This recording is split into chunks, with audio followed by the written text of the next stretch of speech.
Hello everyone, आप सभी आंगनबाड़ी सेविकाओं का, सभी सहायिकाओं का, आईसीडीएस जुड़े सभी कर्मचारियों का आज के लिए एक नए और इन्फॉर्मेटिव वीडियो पर मैं फिर से स्वागत करता हूं।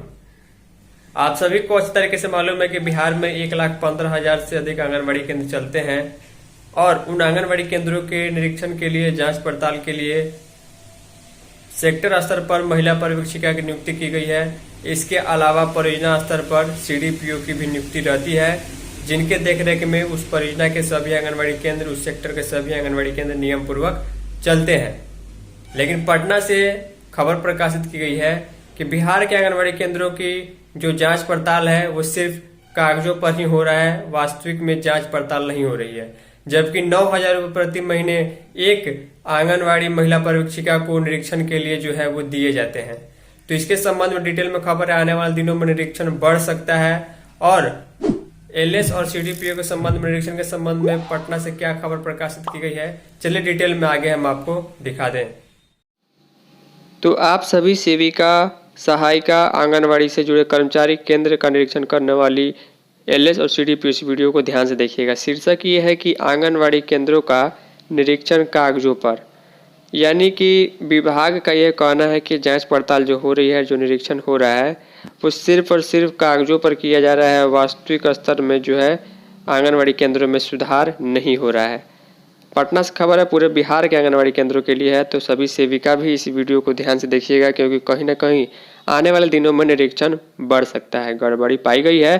पटना से पूरे बिहार के संबंध में खबर है, लिखा गया राज्य में 1,14,000 आंगनवाड़ी केंद्र हैं, जिनका स्थलीय निरीक्षण करने के लिए, हर दिन करने के लिए समाज कल्याण विभाग ने एक लेडी सुपरवाइजर को 1 महीने में 75 केंद्रों का निरीक्षण करने का लक्ष्य दिया है, जिसके एवज में 120 रुपये प्रति केंद्र इंसेंटिव देता है। यानी 9,000 रुपये अलग से निरीक्षण के लिए जो है राज्य भर में एलएस को दिए जाते हैं। लेकिन सिर्फ खाना पूर्ति यहाँ पर की जा रही है और निरीक्षण कागजों पर हो रहा है। सभी एलएस को हर सेंटर का निरीक्षण करके हर रिपोर्ट को आंगन ऐप पर अपलोड करना है, जिसमें बच्चों का पोषाहार लेते हुए तस्वीर भी अनिवार्य है।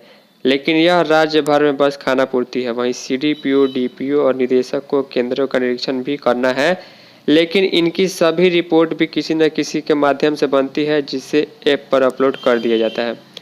सेक्टर में एलएस का काम बांटा गया। आपको ध्यान होगा, अगर आप एक पुरानी सेविका होंगी, आज से 10 वर्ष पहले पूरे परियोजना भर में एक सीडीपीओ, जैसे कि अभी भी होते हैं, उस समय भी रहते थे, और एक ही एलएस होती थी, महिला पर्यवेक्षिका होती थी। लेकिन उसके बाद में जो है हर एक सेक्टर वाइज जो है एलएस की नियुक्ति की गई।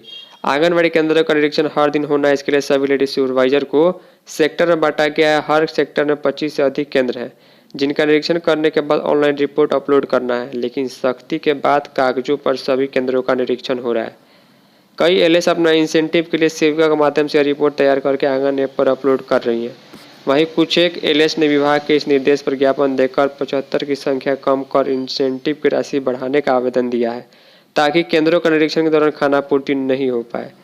सही रिपोर्ट आंगन ऐप पर अपलोड हो, लेकिन विभाग अपने निर्देश में संशोधन नहीं करना चाहता। इस कारण केंद्र में खुलेआम गड़बड़ी हो रही है। यानी कि रिपोर्ट का यह कहना है कि गड़बड़ी होती है, निरीक्षण सही तरीके से नहीं होता है। समाज कल्याण विभाग 75 केंद्रों के निरीक्षण पर 9,000 की राशि जो है अलग से देती है। सीडीपीओ, डीपीओ निदेशक नहीं कर पाते निरीक्षण, क्योंकि बड़े अधिकारियों के पास उतना समय नहीं होता, ऑफिशियल काम में वो ज़्यादा बिजी होते हैं। तो हो सकता है आने वाले दिनों में निरीक्षण के संबंध में जो है कुछ नियम बदले, या फिर कुछ इसमें जो है सख्ती लाई जाए, तो निरीक्षण और सख्त देखने को मिलेगा। फिलहाल अभी जो स्थिति है उसके संबंध में ये रिपोर्ट है। उम्मीद करूँगा आपको चीज़ें समझ में आई होगी। इस वीडियो में इतना ही। धन्यवाद।